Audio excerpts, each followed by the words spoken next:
आइए हम आज उज्जैन की प्रमुख समस्याओं पर चर्चा करें। उज्जैन अनेक समस्याओं का केंद्र बना हुआ है। मैं तो कह रहा हूँ कि अनेक शातिर समस्याओं का अजायब घर है किंतु शासन, प्रशासन, पुलिस किसी भी प्रकार का ध्यान देने को तैयार नहीं है। यह बड़ी दुख की बात। यहाँ पर अब सीएस के बारे में कुछ विचार जानने के लिए, कुछ चर्चाएं करने के लिए 15 अप्रैल को मुख्य सचिव उज्जैन आएंगे। आइए, आपका उज्जैन में हम स्वागत है। किंतु आप वास्तव में क्या जनता के सुझाव लेना चाहते हैं या अफसरशाहों ने जो योजना बना दी आप उनको उनकी जानकारी लेना चाहते हैं?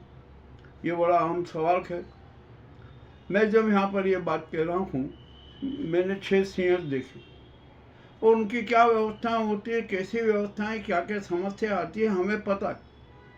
और हमारे यहाँ जो अफसर आए हैं ना, इनको अभी कुछ भी ज़्यादा पता नहीं है कि उज्जैन के सीएस की वास्तविक समस्याएं क्या होती है। सबसे बड़ा सीएस में तो देखिए भ्रष्टाचार बड़ा अहम मुद्दा बनता है। हर मत में यहाँ घोटाले होते हैं, इतने घोटाले होते हैं कि जिसकी कोई सीमा नहीं। आप भी देख लीजिए, अभी भी सीएस 2016 के घोटाले के प्रकरण विचाराधीन है। तो घोटाले होंगे, इन घोटालों पे आप कैसे रुकेंगे? सबसे पहले तो हम जनता को ये बात बताइए। नंबर 2, हमारे सीएस 2028 भयंकर गर्मी होता है। सीएस गर्मी के पीरियड में था, अप्रैल मई में। यहाँ पर पेयजल संकट बहुत गहरा तक, और पेयजल संकट को गहराने के लिए क्या क्या उपाय किए जाना चाहिए, इसको गंभीरता से सोचना होगा।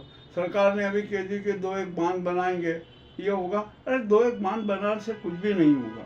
हमारे जितने तालाब है ना, सब भी जवाब दे देते हैं, उनमें जल की कमी हो जाती, कुछ तालाब सूख जाते। परंतु इसकी सबसे बड़ी समस्या का समाधान है, और वो है गंभीर डैम का दूसरा चरण। अभी सीएस में 2 साल है, 28 में होना है, 27 अप्रैल से शुरू होगा, 27 मई को समापन होगा। तो अभी बहुत पीरियड बाकी है। तो सीएस साहब, सबसे पहले आप मध्य प्रदेश सरकार और केंद्र सरकार से मिलकर यह बात कर लीजिए कि गंभीर डैम का दूसरा चरण पूरा किया जाए, युद्ध स्तर पर पूरा किया जाए। और यदि गंभीर डैम का दूसरा चरण पूरा हो गया ना, तो दूसरे बांध बनाने की कोई ज़रूरत नहीं पड़ेगी। ये गंभीर डैम का यदि दूसरा चरण पूरा हो गया, तो जो अभी वर्तमान है ना पुल जिस पर से आवागमन होता है, उस पर 25 फीट पानी रहेगा। और 25 फीट पानी रहना यानी उज्जैन के लिए, सिर्फ सीएस के लिए नहीं, सीएस उज्जैन के लिए 200 साल तक की जल पूर्ति होती रहेगी। यह बहुत बड़ा समस्या का समाधान हो जाएगा। देखिए, सुझाव देना हमारा काम है, लागू करना नहीं करना है आपका काम है। और जो ये गंभीर डैम का दूसरा चरण युद्ध पूरा कर दिया गया ना, उसके सारे अवरोध समाप्त हो चुके हैं। देवास बदनावर 4 लेन का उद्घाटन हो चुका है। गंभीर डैम पर इतना बड़ा पुल बन गया कि यदि गंभीर डैम के 25 से 30-35 फीट भी पानी रहे ना, तो वहाँ पर कुछ भी कोई असर नहीं पड़ेगा। ये सारे परिवहन के लिए मार्ग खुली गया है। अभी किसी प्रकार की समस्या नहीं है। सिर्फ समस्या है तो जमीन एक्वायर करने की, तो आप यूं ही तो जमीन एक्वायर कर लीजिए, जो जैसा होगा ऐसा। मगर गंभीर डैम का दूसरा चरण सबसे पहले पूरा करवा दीजिए। और यहाँ पर जो गंभीर डैम है ना, उसकी एक समस्या आती है, उसका तलछट बहुत जल्दी भरा जाता है, जमा हो जाता है। तो हमारे तलछट प्रतिवर्ष साफ करने का भी कोई ऐसा वो नहीं करती। या हम एक बार सुझाव दे रहे हैं कि आप किसानों को आह्वानित कर दीजिए कि गंभीर डैम का जो तलछट का है ना, मिट्टी आप खोद के ले जाइए। वो किसान ले भी जाएंगे और आप कहोगे तो वो आपको पैसा भी देंगे। तो ये सीएस साहब इस बात का भी जरूर ध्यान रख लीजिए। और तीसरी बात, यहाँ पर टॉयलेट व्यवस्था की आप गए सीएस में 2016 के सीएस में भी बहुत अव्यवस्था रही, बहुत ही गंदगी का वो रहा। तो यहाँ पर अभी 50,000 बड़े टॉयलेट से क्या होगा? आपको तो यहाँ पर करीबन लाखों की संख्या में टॉयलेट बनाना पड़ेंगे, क्योंकि इस बार सीएस में प्रयागराज को देखते हुए, वहाँ के प्रचार को देखते हुए लगभग 25 से 30 करोड़ जनता आएगी।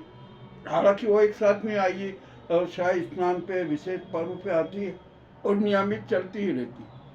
ये भी आप इस बात को भी ध्यान कर लीजिए कि यहाँ पर जो टॉयलेट व्यवस्था भी अच्छी होना चाहिए और उसके लिए एक व्यापक योजना बनाना चाहिए।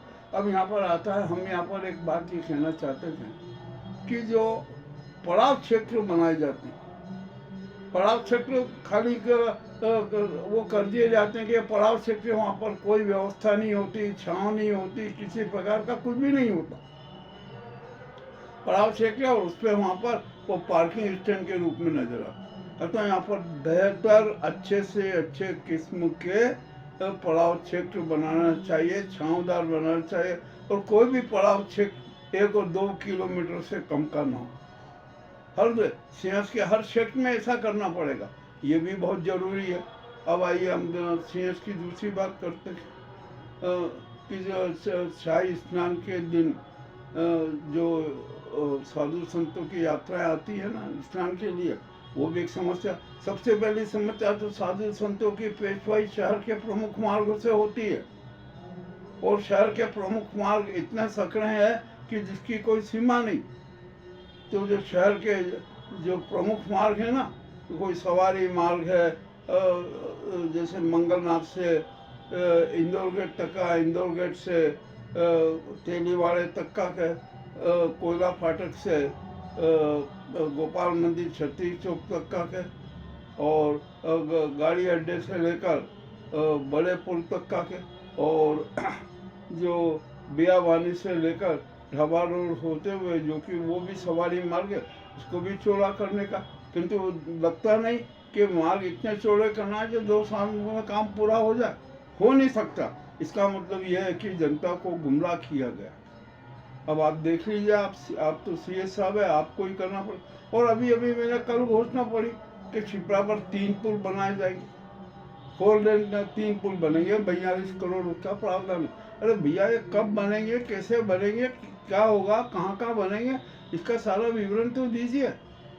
और कितनी जल्दी काम होगा, कहाँ से क्या होगा, कौन कौन टूटेगा, कौन कहाँ पर बनेंगे, कुछ सवाल नहीं है। हमारे यहाँ पेंटम पुल बनाए जाते हैं, पेंटम पुल बनाए जाते हैं, तो पेंटम पुल 4 लेन वाले बना दिए जाए, 3, 4, 5, 6, 7 जगह पेंटम पुल बना दिए जाए।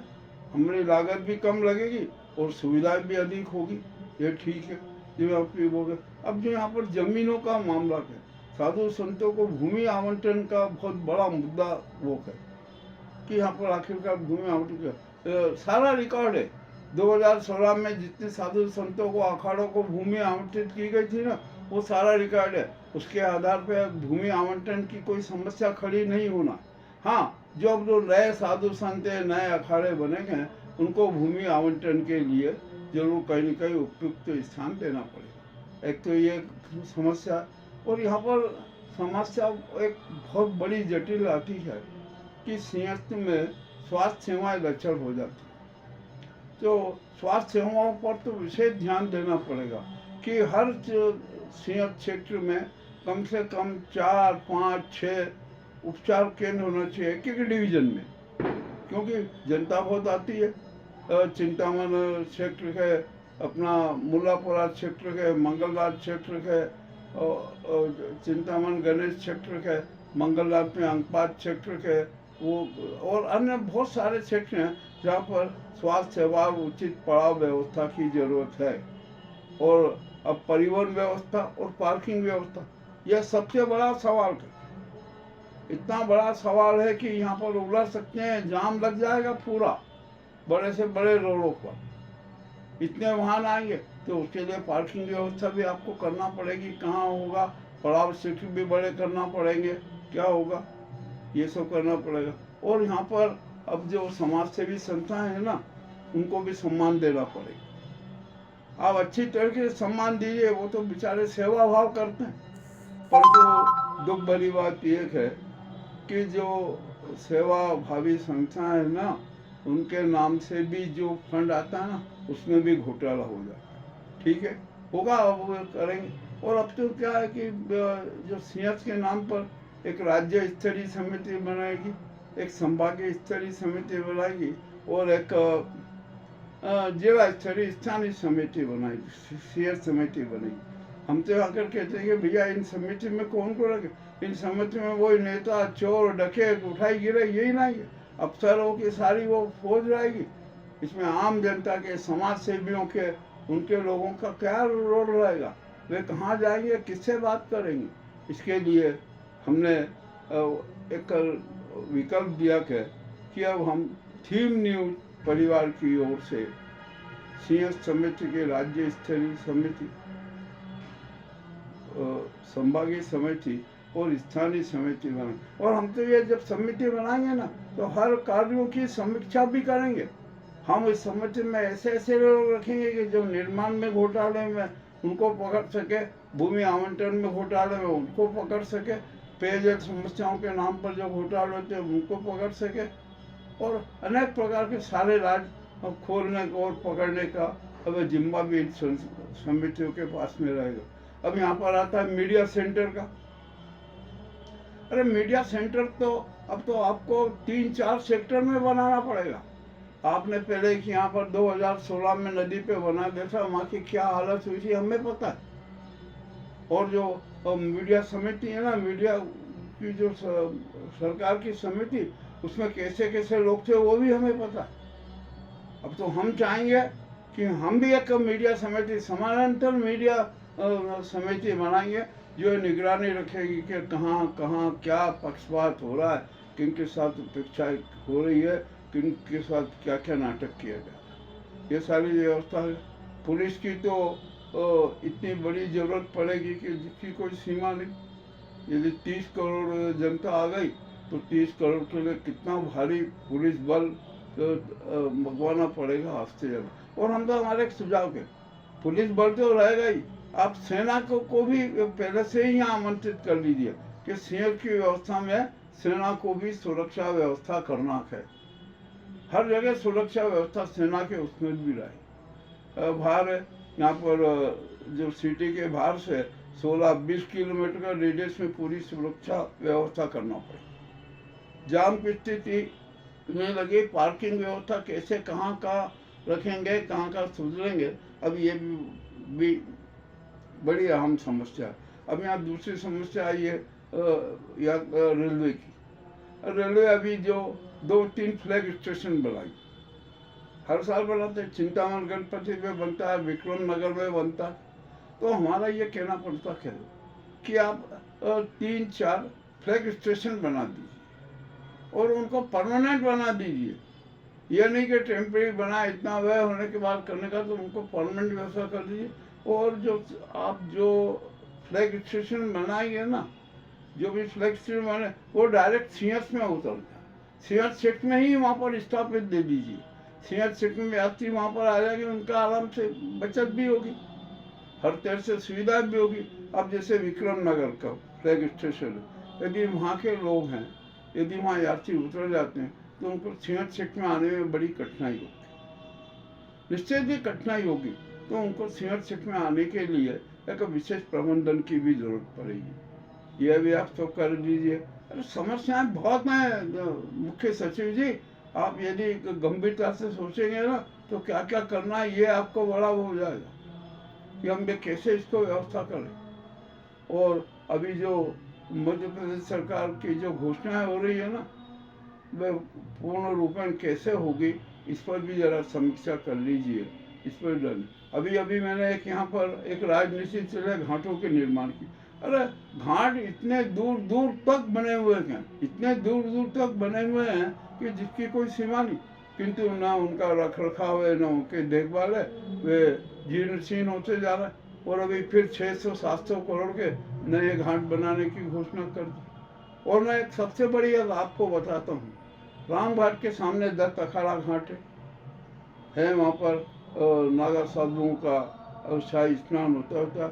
और जो मेन घाट है ना दत्त अखाड़ा, उसके नीचे इतनी बड़ी खो बन गई है कि जिसकी कोई सीमा नहीं। तो दत्त अखाड़ा का जो घाट है ना, उसको सुरक्षित करना जरूरी है। और जो घाटों की अब जो निर्माण है ना, घाटों की निर्माण प्रक्रिया को भी समझ लीजिए। घाट नीचे से ऊपर आते हैं ऊपर से नीचे नहीं जाते हैं। इस बात का भी टेक्निकली ध्यान भी रखना बहुत ज़रूरी है।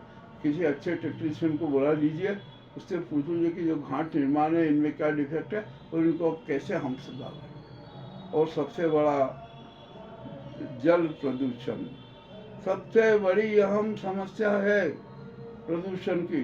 करोड़ों लोग जब स्नान करेंगे ना तो पानी प्रदूषित होगा, निश्चित होगा।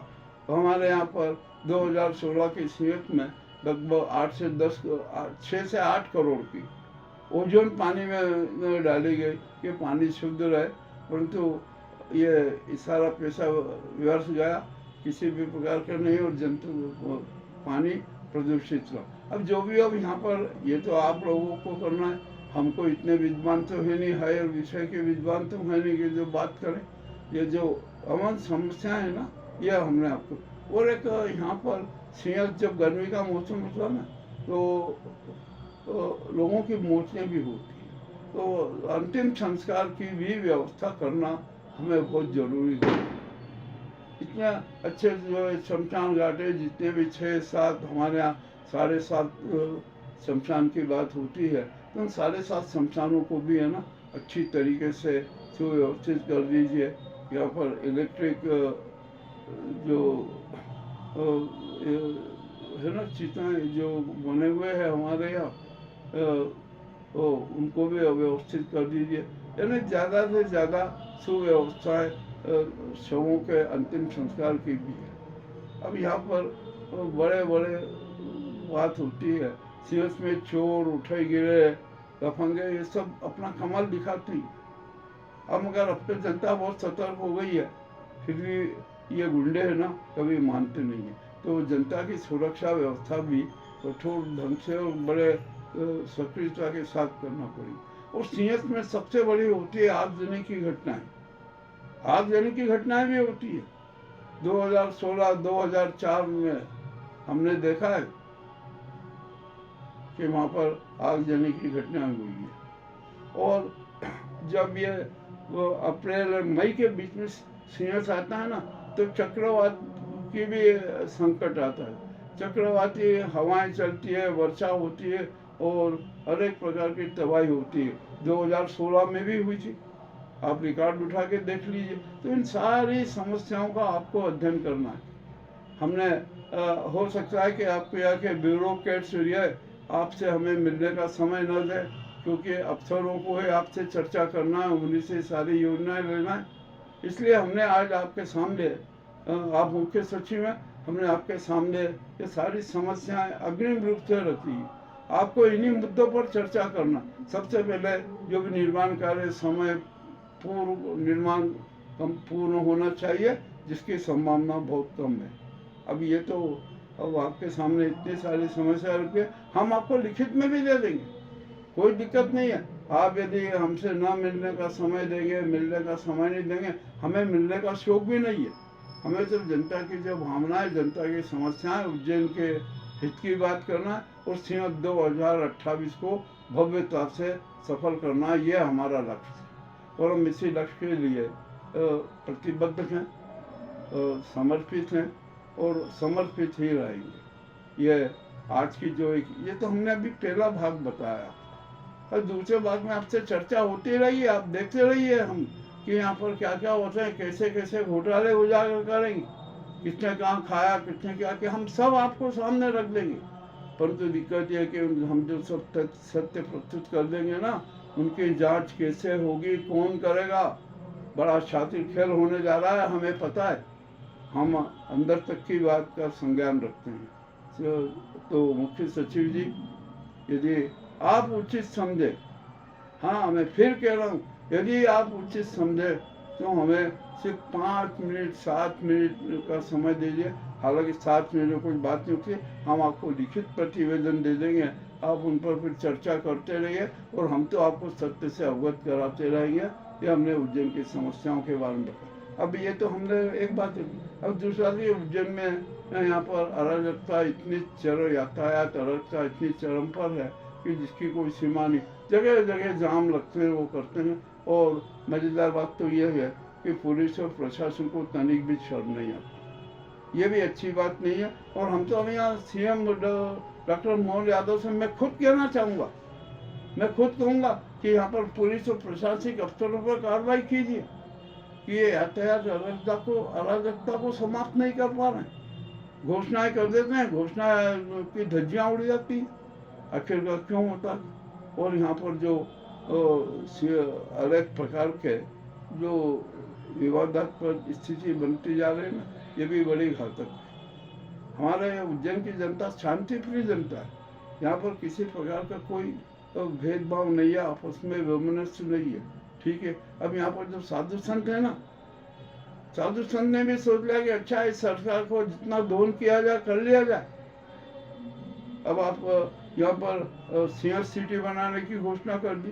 सीनियर सिटी आप बनाओगे, बनाइए, अब जमीनों का कोई मुआवजा नहीं दोगे, मत दीजिए, उनको विकसित प्लाट दे दोगे, ये जो भी है। परंतु मैं आपसे एक बात कहना चाहता हूँ, अयोध्या का प्रकरण ध्यान में रख लीजिए। यदि आपने स्ट्राइक रेट घोषित नहीं किया तो ये अधिग्रहण अपने आप में अवैध होगा। ये मेरा नहीं है, ये हाई कोर्ट का निर्णय है, न्यायालय का निर्णय है। और अब जो जितनी जमीनें हड़पी गई थी ना किसानों की, वो वापस उन किसानों को दी जा रही है। और जो किसान को जो स्ट्राइक रेट है होगा ना, उसके हिसाब से यदि मुआवजा देगा तो वो जमीन उसकी होगी, अन्यथा नहीं होगी। तो यही हालत जो यहाँ पर आने वाली है। जो सीनियर सिटी बनाने का है, उसमें आप जमीनें तो सबकी हड़प लेंगे, कर लीजिए, हड़प लीजिए, बल स्ट्राइक रेट घोषित करके मुआवजा बिल्कुल देना पड़ेगा, निश्चित देना पड़ेगा। ये भी आपको जरूरी है। यदि मुआवजा नहीं देंगे, विकसित प्लाट देंगे ना, तो ये भी एक विचित्र बात होगी। तो मगर वो उसको वैधानिक मान्यता नहीं हो। मैं अभी इतनी बात की, यह शहर में अनेक प्रकार के नाटक बहुत होना है, दिखावे का धर्म चल रहा है, दान चल रहा है। और आज जो हनुमान जयंती थी ना, इस अवसर पर तो महाकाल की नगरी हनुमानमयी होगी। हर जगह बजरंग बाबा, बजरंग बली, वीर हनुमान के नारों से गुंजित हुए। हनुमान मंदिरों में लोगों ने आस्था के साथ अपना सिर झुकाया, दिया, पूजा अर्चना की, सब की। परंतु यहाँ पर एक बात मेरे समझ में नहीं आ, जब हम इतने भक्त हैं, ईश्वर में इतनी भक्ति रखते हैं, तो हम अपना आत्मचिंतन क्यों नहीं करते? हम अपने आत्मचिंतन से घबराते क्यों हैं? मैं जानता हूँ और मैं स्पष्ट कहता हूँ कि हम अपने आत्मचिंतन से इसलिए घबराते हैं कि सच हमारे सामने आता है, और सच हमारा भयावह होता है, वो हमें डराता है। और हम इस कारण आत्मचिंतन नहीं करते, और अपने सारे अपराध है ना, उनका हमें संज्ञान नहीं होता। और मैं फिर एक बात कहता हूँ, बहुत स्पष्ट बात कहता हूँ, कि आप चाहे जितना धर्म कर लीजिए, चाहे जितना दान कर लीजिए, आपने जो पाप किए हैं, अहंकार किया है, शोषण किया है, अन्याय किया है, प्रताड़नाएं लिए, अपराध किए हैं, उनकी सजा तो भुगतना पड़ेगी। आप चाहे जितने धर्मात्मा हो जाए, आपके पाप मुक्त नहीं होंगे। आप चाहे गंगा में नहा ले, यमुना में नहा लीजिए, सरोवर में नहा लीजिए, चाहे जहाँ स्नान कर ले, आपको पापों से मुक्ति नहीं मिलेगी, आपको पापों की सजा मिलेगी। अरे भीष्म जो गंगा पुत्र थे, उनको भी उनके पापों की सजा मिली।